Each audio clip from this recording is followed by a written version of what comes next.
India, a land of vibrant diversity and ancient civilizations, bears the weight of a complex history. This history is marked by periods of harmony and times of deep division. Few issues are as contentious as those surrounding religious sites. These disputes, often rooted in centuries-old events, have resurfaced with renewed intensity. They remind us of the fragility of peace and the importance of understanding the past. At the heart of these disputes lies a fundamental question: who owns history? Who has the right to claim ownership over sites that hold religious significance for multiple communities? The rise of Hindu nationalism seeks to define Indian identity through Hinduism. This ideology views India's Mughal period as foreign domination. However, this narrative oversimplifies India's past. The Mughal period had both conflict and cultural exchange. Reducing it to oppressor and oppressed ignores historical nuances. These disputes have real-world consequences, leading to communal tensions and violence. Understanding these disputes is crucial for comprehending modern India. No event in recent Indian history illustrates the explosive nature of religious disputes as starkly as the demolition of the Babri Masjid in Ayodhya.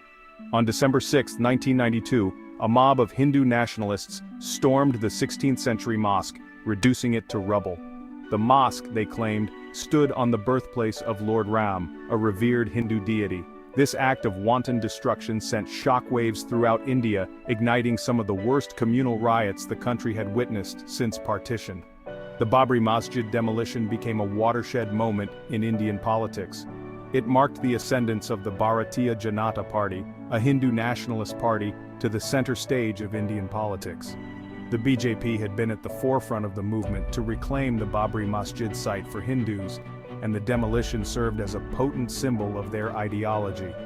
For decades, the Babri Masjid dispute was a festering wound on India's body politic. In 2019, the Indian Supreme Court delivered a landmark verdict on the Ayodhya dispute. The court ruled in favor of the construction of a temple at the disputed site, handing a major victory to the Hindu nationalist narrative. While the verdict brought a sense of closure to the legal battle, it did little to heal the deep societal divisions that the dispute had exposed. The Babri Masjid demolition and its aftermath serve as a stark reminder of the fragility of secularism and the dangers of mixing religion and politics. It also highlighted the power of historical narratives and their ability to mobilize large sections of society. The Babri Masjid demolition cast a long shadow over India. It emboldened Hindu nationalist groups who saw it as a blueprint for reclaiming other sites they believe were once Hindu temples. Two such sites have become focal points of contention in recent years: the Gyanvapi Mosque in Varanasi and the Shahi Idgah Mosque in Mathura. The Gyanvapi Mosque, located adjacent to the iconic Kashi Vishwanath temple in Varanasi, has been the subject of legal battles and historical revisionism. Hindu groups claim that the mosque was built after demolishing a temple dedicated to Lord Shiva. They point to certain architectural features within the mosque complex as evidence to support their claims. The courts have allowed video surveys of the mosque complex, further fueling tensions and stoking fears among the Muslim community. Similarly, the Shahi Idgah Mosque in Mathura, located near the Krishna Janmabhoomi temple complex, has become embroiled in a similar dispute. Hindu groups allege that the mosque stands on the birthplace of Lord Krishna. They demand the removal of the mosque and the construction of a temple at the site. These disputes, echoing the Babri Masjid case, highlight the growing assertiveness of Hindu nationalist groups and their attempts to rewrite history to fit their ideology. These disputes also underscore the challenges of navigating religious sensitivities in a pluralistic society like India. The religious disputes in India are not merely about historical claims and religious sentiments.